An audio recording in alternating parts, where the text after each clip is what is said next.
আমরা কোন রাজনৈতিক দলের দালালি করি না। আমরা ইসলামী ব্যাংকের গ্রাহক। আমরা দেশের কোটি মুসলমানের প্রতিনিধিত্ব করছি। আমরা এই শরিয়া ভিত্তিক ইসলামী ব্যাংক বন্ধ হইতে দেব না। এ কারণে আমরা রাজপথে নামছি। আমরা কোন রাজনৈতিক ট্যাগ লাগাইতে দিবেন না।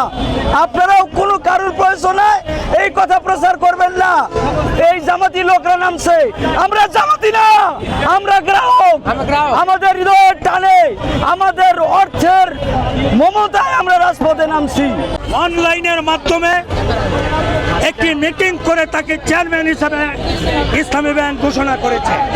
অতএব এই সচেতন গ্রাহক খোররাম যে কোনো মূল্যে খোরশেদ আলম ইসলামী ব্যাংকে প্রবেশ করলে এই সচেতন গ্রাহক খোররাম তাদেরকে প্রতিহত করবে ইনশাআল্লাহ।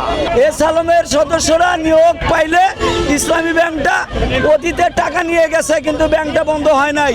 এইবার তারা ব্যাংকটা বন্ধ করবে, টাকাও খালি করে ফেলবে।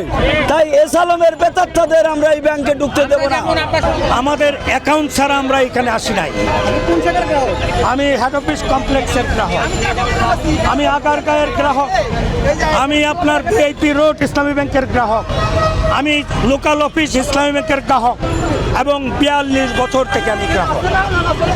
অতএব এইখানে আমরা দলীয় কোনো চিন্তাধারায় আসি নাই। আমরা একেবারে এই গ্রাহকদের আমানত রক্ষা করার স্বার্থে আমরা এইখানে এসেছি। কেউ যদি এটিকে দলীয়ভাবে কালার দেওয়ার চেষ্টা করে, আপনারা মনে করবেন তারাই হচ্ছে আওয়ামী লীগের দোসর, তারাই হচ্ছে এস আলমের দোসর। আপনারা জানেন ইউনূস সরকার interim government 2025 banking resolution act চালু করে সেই ঋণ খেলাপি ডিরেক্টরদেরকে ফিরে আসা বন্ধ করে দিয়েছিল। আমরা শুনছি বর্তমান সরকার ব্যাংকিং রেজুলেশন অ্যাক্ট 2026 পাস করে আবার তাদেরকে আসার সুযোগ করে দিয়েছে। এই জন্য আমরা রাজপথে নামছি। সরকারের বিরুদ্ধে আমাদের কোনো ক্ষোভ নাই। সরকার পতনের জন্য আমরা রাজপথে নামি নাই। আমরা ইসলামী ব্যাংক রক্ষা করার জন্য রাজপথে নামছি। আমরা গ্রাহকরা শেষ বন্ধু রক্ত দিয়ে ইসলামী ব্যাংক রক্ষা করবো ইনশাআল্লাহ।